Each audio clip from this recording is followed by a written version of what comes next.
Oke, uh, Assalamualaikum warahmatullahi wabarakatuh. Selamat siang, salam sejahtera bagi Bapak Ibu sekalian.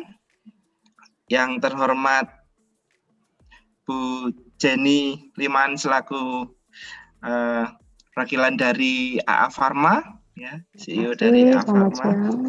Selamat siang, yang terhormat bagi Prof. Jos Riono dari Jakarta. Selamat datang, Prof. Selamat siang, Mas. Kemudian untuk Bapak Ibu peserta dari AA Pharma Talk pada siang hari ini yang tidak bisa kami sebutkan satu persatu, kami merasa sangat terhormat atas partisipasi dan juga bergabungnya Bapak Ibu di sini untuk kita belajar bersama, belajar bersama dari Prof. Jos Riono tentang kesehatan, dan kita berharap pada sesi bincang-bincang siang ini memberikan manfaat untuk kita semua dan semakin meningkatkan kesehatan kita, ya, dengan pengetahuan yang bertambah. Dan terutama nanti harapan kami adalah semakin banyak orang-orang yang bisa terbantukan dengan bertambahnya pengetahuan kita hari ini. Ya, dengan tidak mengurangi rasa hormat, kita akan segera mulai untuk kegiatan kita hari ini. Dan mohon izin Prof, sebelum kita mulai saya mungkin sedikit membacakan kurikulum vitae dari Prof. Jos ngoten nggih, supaya nanti yang lain bisa melihat ya, siapa sih ini pembicara kita hari ini. Kaleng-kaleng pembicara kaleng-kaleng ini. Ya, berbagi bersama. Tadi terkenalnya kill COVID. Iya, kill COVID. Ya, jadi sekarang kita akan sama-sama melihat nih. Jadi untuk kurikulum dari beliau. Oke, ini kita bisa lihat sama-sama nih, Bapak Ibu. Mungkin di layarnya kelihatan ini Prof. ya, Dr. Jos Riono, MSc, PhD ya dari University of Western Australia, Perth. Rumah beliau ada di perumahan Whitsand 3 nomor 12 Greenwich, BSD City ya. Semoga tidak kena banjir ini, Bro. Enggak. Ya, beliau registered medical scientist by Australian Institute of Medical Scientists ya, luar biasa. Beliau juga online ICD-10, ICD-9, BPCA Coding System course from Gatlin Educations. Ya, dia juga TAFE Certificate for in Practice Management di tahun 2015 Australia. Kemudian GCP ya, Good Clinical Practice Certification ya, conduct by Indonesian Association for Study in Medicinal ya, IASMED. Oh, luar biasa ini ya, 2016. Saya GCP dulu baru 2019, Bro.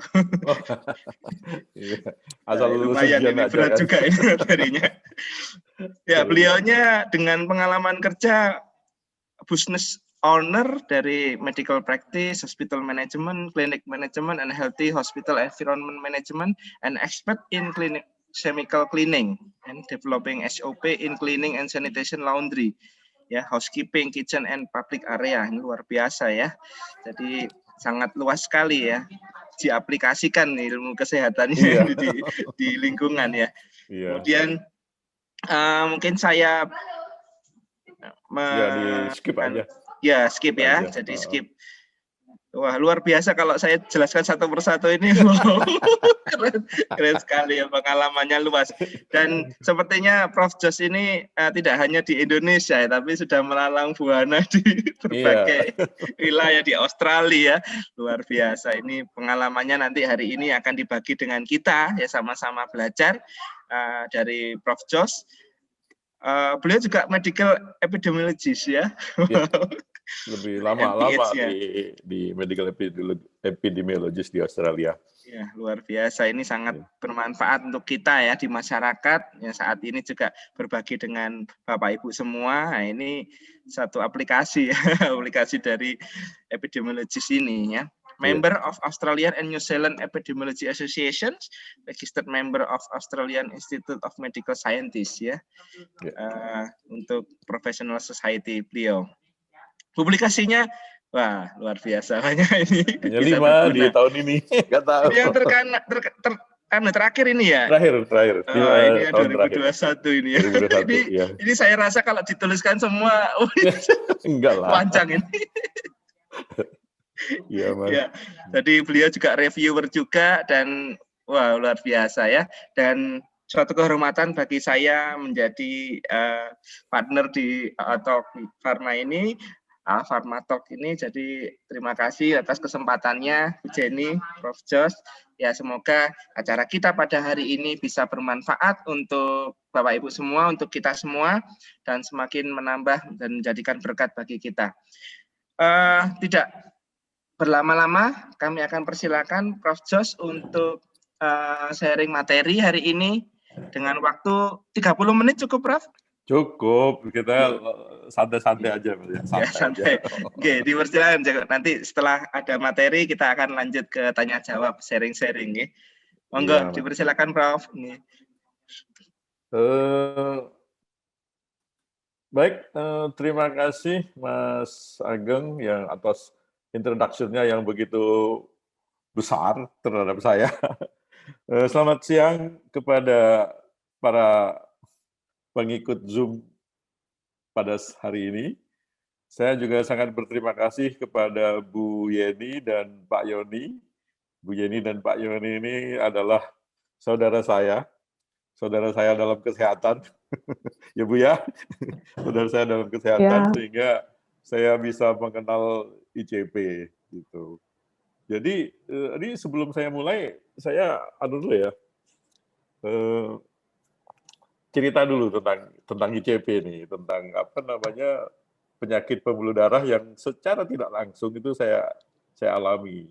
Jadi ketika saya di Australia, ya namanya juga di Australia ya, makannya kan banyak yang berlemak ya, keju, steak, gitu. Makan godong telo gitu ya nggak bisa karena memang nggak ada godong telo di Perth gitu ya. Itu. Jadi godong telo ada, cuman masuk di dalam bentuk beku gitu. Jadi kita jarang sekali makan makanan kayak di Malang, Surabaya atau Bekasi gitu jarang banget gitu. Sehingga tanpa terasa itu saya mempunyai penyakit ya yang hemoroid atau dalam bahasa Indonesia wasir itu. Nah, saya itu takut banget dioperasi. Biarpun dokter tapi takut dioperasi gitu. Padahal oleh kolega saya disuruh operasi aja karena sering kambuh gitu. Nah, pada suatu ketika saya pulang ke Indonesia, saya ketemu sama teman saya itu teman SD di Pontianak. Saya asal Kediri tapi lama di Pontianak. Ya. Dari umur 4 tahun sampai tamat SMA saya di Pontianak gitu. Nah, pada waktu itu saya dikenalkan sama ICP gitu. Dengan di ICP atau Innovative Cardiotomic Pill gitu. Nah, kemudian saya mulai melakukan research dalam bidang akademik loh ya tentang ICP ini. Kenapa kok saya tertarik gitu. Akhirnya saya research dan kemudian saya memutuskan untuk mengkonsumsi Innovative Cardiotomic Pill. Nah, Innovative Cardiotomic Pill ini karena apa? Kenapa saya tertarik? Itu karena herbal. Jadi saya mendalami Chinese medicine di Australia itu. Setelah PhD, saya mendalami Chinese traditional medicine di Australia. Karena kedokteran timur itu ternyata sudah sangat tua umurnya, lebih tua daripada kedokteran barat. Kalau kedokteran barat itu kan kira-kira baru 4.000 sampai 6.000 tahun lah dari sekarang ini ya. Ya, 4.000 tahun sebelum Masehi sudah ada kedokteran barat. Tetapi kedokteran Cina itu jauh lebih lama gitu. Sehingga saya mulai tertarik untuk mempelajari kedokteran Cina dan ada produk herbal Cina yang dikenalkan sama saya gitu. Nah, Saya minumlah 1 hari 2 kapsul, ditaruh di bawah lidah, gitu, sesuai dengan aplikasinya. Saya minum. Ketika saya minum itu kok, apa namanya, saya nggak merasakan perubahan apa-apa sebenarnya. Tapi saya kok jarang sekali sakit, gitu. Kalau dulu saya cepet bersin, apalagi di musim dingin ya. Di musim dingin itu saya pasti, biarpun saya sudah flu shot atau vaksin flu, tapi saya tetap kena. Tapi ketika saya sudah minum ICP ini kok saya kurang banyak sakitnya gitu, kurang banyak sakitnya. Nah, satu hal lagi yang saya saya alami ketika saya minum herbal ini, ternyata jumlah kejadian saya kambuh dari wasir itu makin lama makin berkurang gitu. Nah, yang paling mengagetkan saya adalah ketika saya dipanggil sama dokter bedah saya, Dokter Jos, ayo sekarang waktunya untuk operasi. Saya periksa dulu. Nah, saya diperiksa, ternyata hemoroid saya itu hilang. Saya sangat kaget sekali itu. Jadi sejak itu saya hemoroid saya langsung hilang, gitu. Jadi kalau itu sangat benar-benar menurut saya itu yang khasiat yang saya alami itu. Jadi ketika hemoroid saya hilang, semua hilang, wah saya merasa menjadi awet tua kata Pak Syarial itu, awet tua gitu. Padahal saya udah 60-an, 60 lebih saya gitu. Jadi saya bilang sama Bu Yeni, saya ingin membagikan pengalaman saya nih. Ayo kita buat sebuah talk show sebuah Zoom seminar yang santai gitu, saling belajar dan menceritakan pengalaman. Gitu. Jadi mulailah saya itulah pengalaman saya.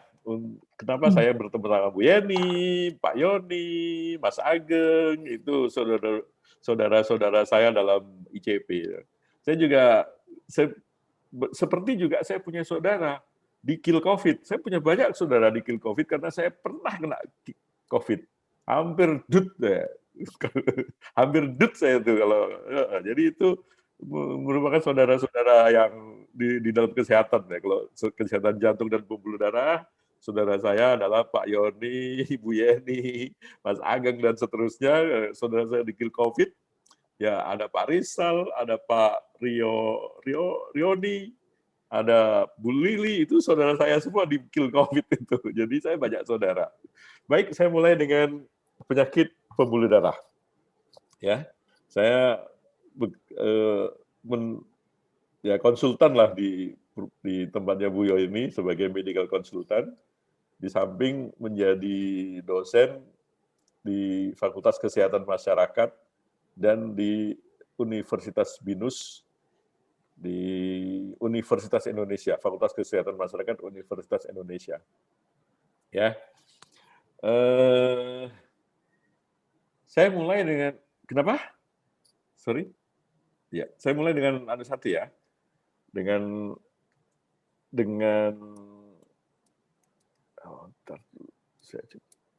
nggak bisa. Saya mulai dengan penyakit pembuluh darah.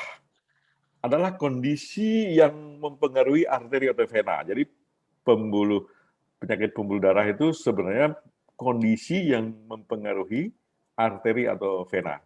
Ya. Penyakit pembuluh darah muncul ketika pembuluh darah melemah, terhalang atau rusak. Karena organ dan struktur tubuh lainnya mungkin rusak oleh penyakit pembuluh darah sebagai akibat dari berkurangnya aliran darah. Jadi saya pernah ingat ketemu sama Prof. Santoso. Prof. Santoso itu ahli pembuluh darah. Beliau menamakan dirinya sebagai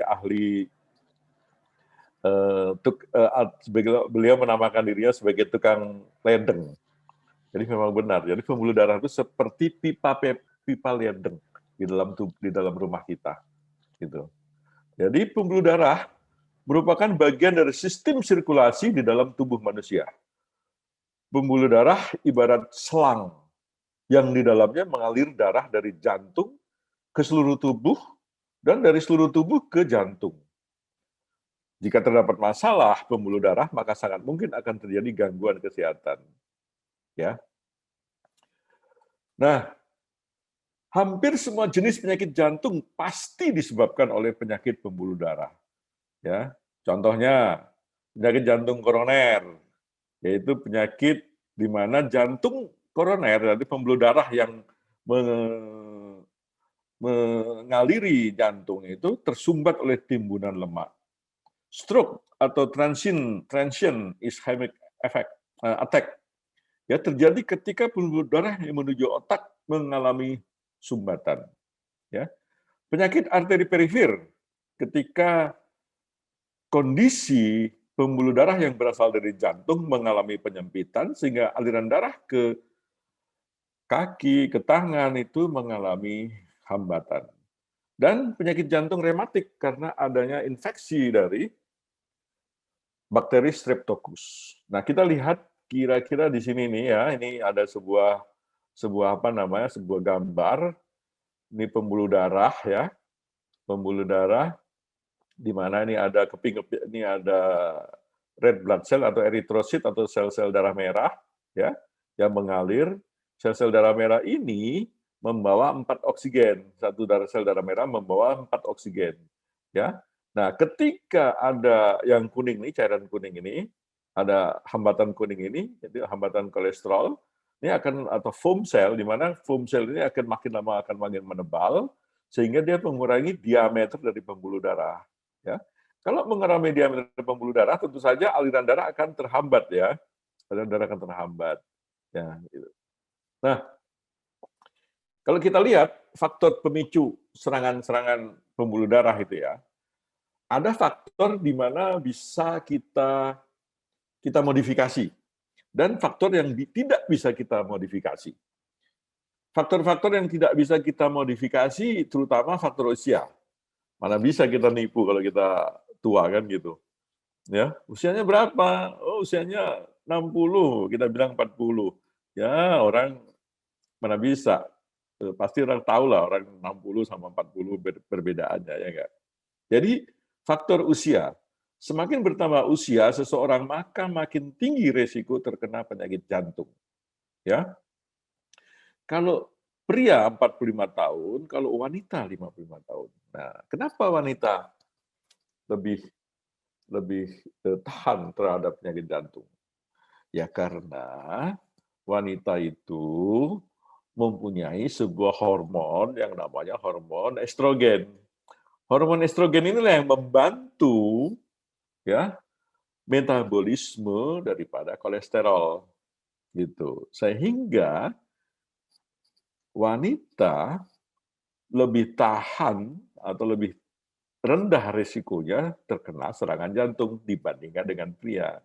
Kalau pria nggak ada estrogen, malah pria mempunyai hormon yang namanya testosteron. Gitu. Sehingga dari segi penyakit jantung, wanita itu lebih tahan terhadap penyakit jantung dibandingkan dengan pria. Tetapi itu hanya terjadi ketika belum menopause. Ya, ketika belum menopause. Tahu kan menopause, meno itu adalah berdarah, pus itu artinya berhenti. Jadi ketika wanita berhenti haid, nah resiko terhadap serangan jantung atau penyakit jantung akan sama dengan pria. Ya. Nah, faktor ini faktor yang tidak bisa dimodifikasi. Jadi kalau Anda tua, kalau kita tua ya kita harus hati-hati karena tidak bisa dimodifikasi. Kalau yang lain seperti ke obesitas, itu resiko yang bisa dimodifikasi. Anda harus olahraga supaya nggak mengalami kegemukan atau diet, ya.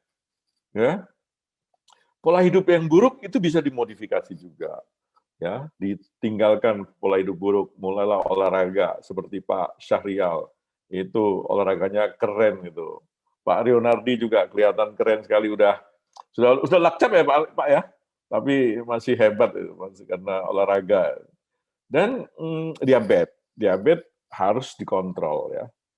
Itu juga tidak bisa dimodifikasi ya. Bisa ya, dikontrol itu pengontrolan itu bisa memodifikasi resiko ya. Memiliki riwayat penyakit jantung dalam keluarga ini adalah juga tidak bisa dimodifikasi ya. Hipertensi dan stres itu bisa dimodifikasi semua. Jadi yang tidak bisa dimodifikasi adalah faktor usia ya.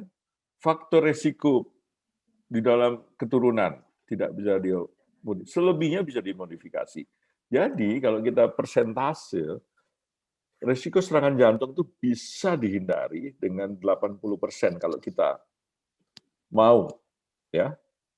Yang selebihnya kita hanya menghadapi risiko 20% aja kalau kita sudah tua. Ya. Lanjutkan. Prof, mohon izin, Prof. Ya. Mohon di slide show, Prof. Ini ada slide masukan dari itu. Betul. Supaya jelas. Terima kasih, Prof. Monggo dilanjut. Mohon maaf. Memang sudah sweetak nih ya kayak gini nih, Mas. Tidak, ya kan? Faktor umur itu tidak bisa dimodifikasi. Udah 60 pasti ketahuan 60 itu. Mau nyoba berpikir bahwa awet muda juga pasti ketahuan. Buktinya ketahuan saya kan. Iya enggak? Enggak. Ampun Mas, ampun Bang Jago.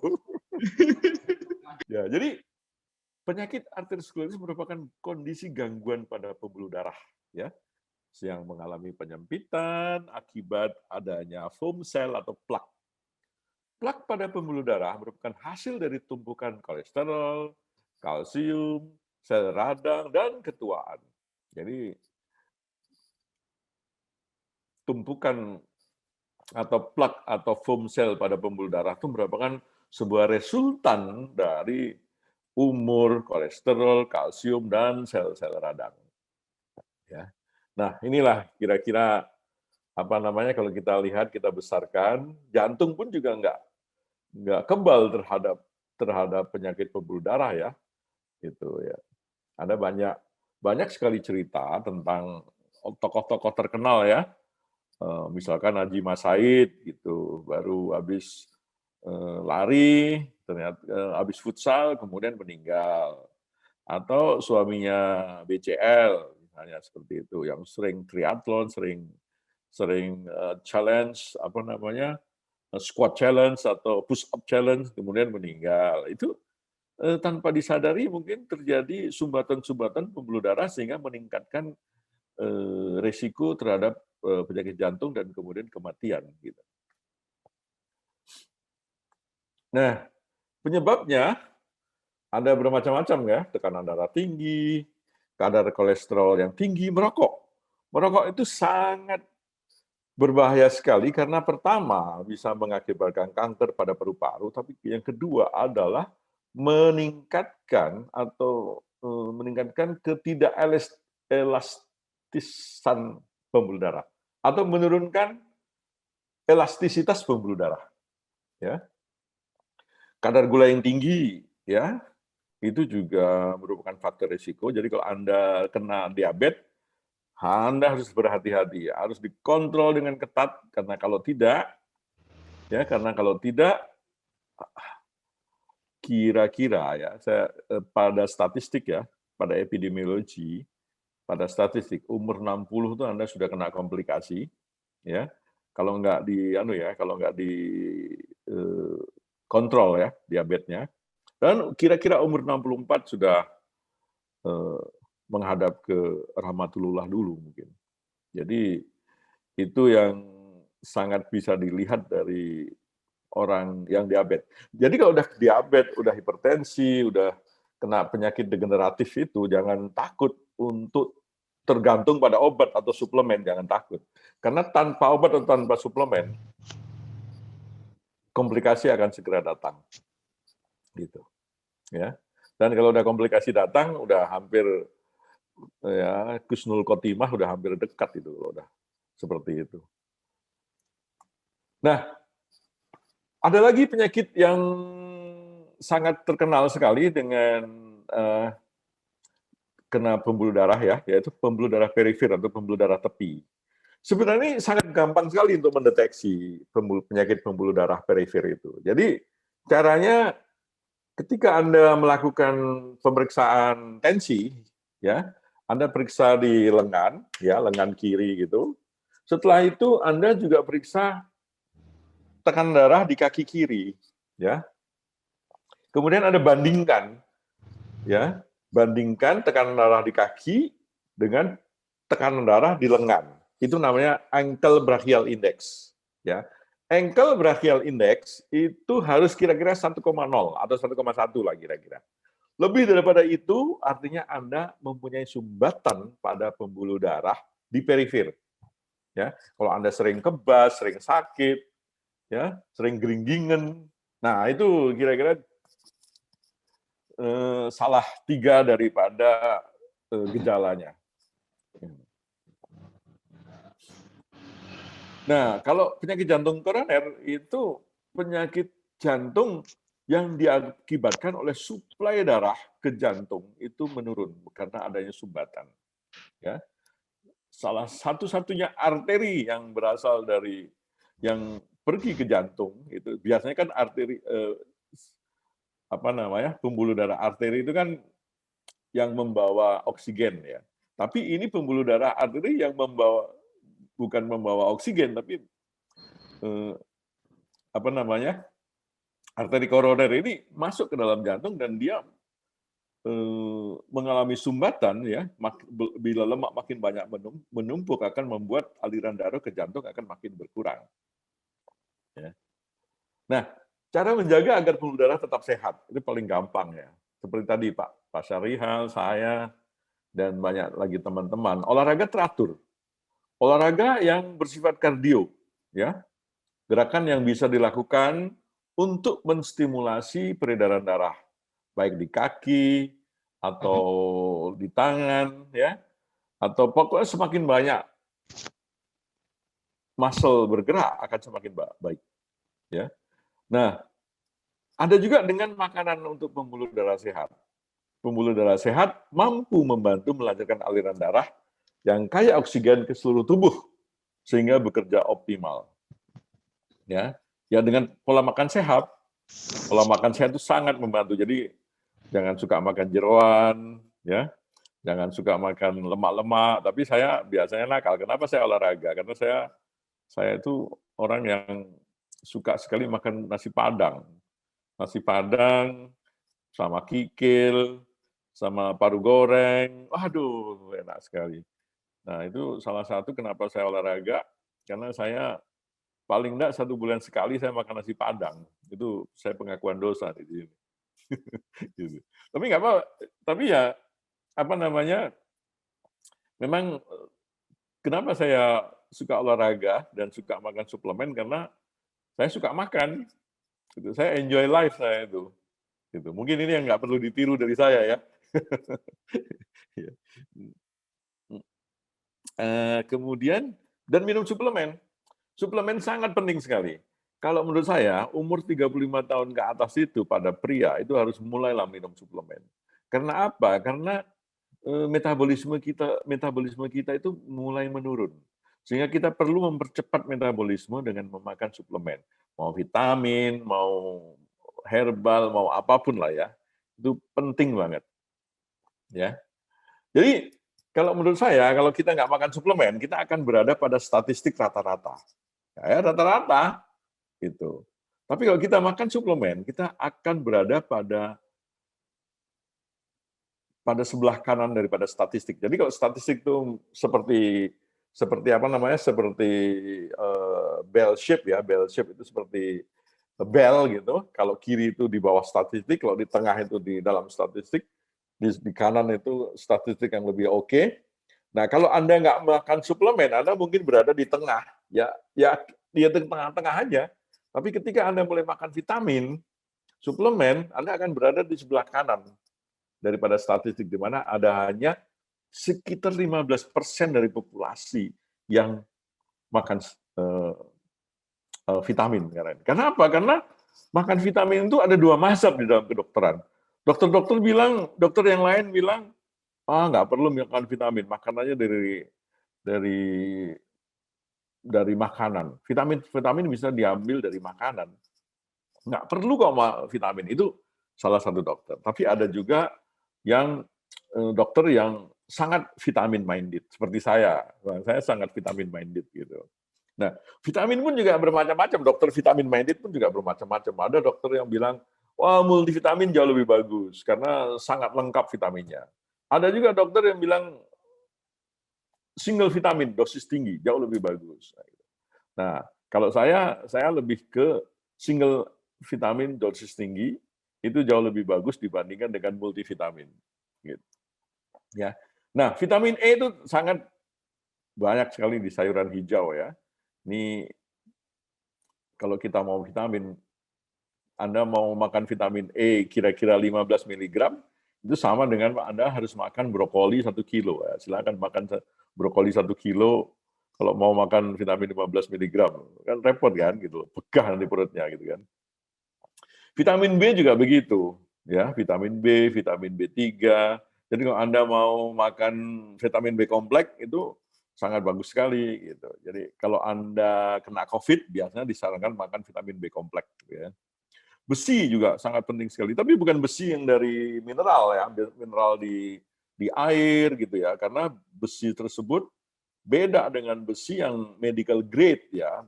Jangan dikira, jadi Anda harus minum zat besi yang medical grade supaya bisa masuk ke dalam sistem tubuh ya.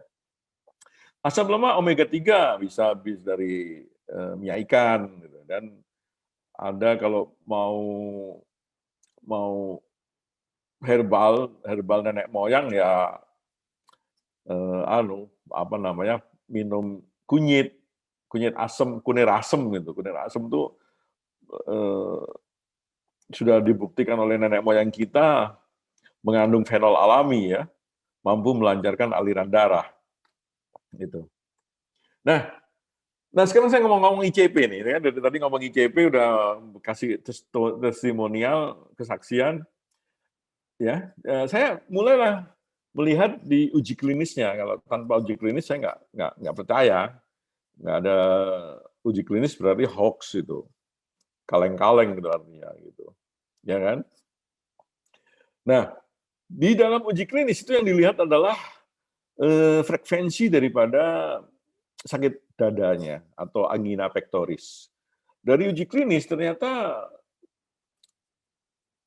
angina pectorisnya itu sangat berkurang. Kalau biasanya tanpa ICP dia mengalami serangan angina pectoris itu 3 sampai 4 kali dalam 1 hari, ini bahkan 1 atau bahkan nggak mengalami angina pectoris dalam 1 hari gitu ya. Ya. Kemudian memperkuat aliran darah dan menghilangkan bekuan darah. Ini sangat penting sekali ketika dia membersihkan plak sel di dalam pembuluh darah. Kemudian meningkatkan produksi sel darah merah.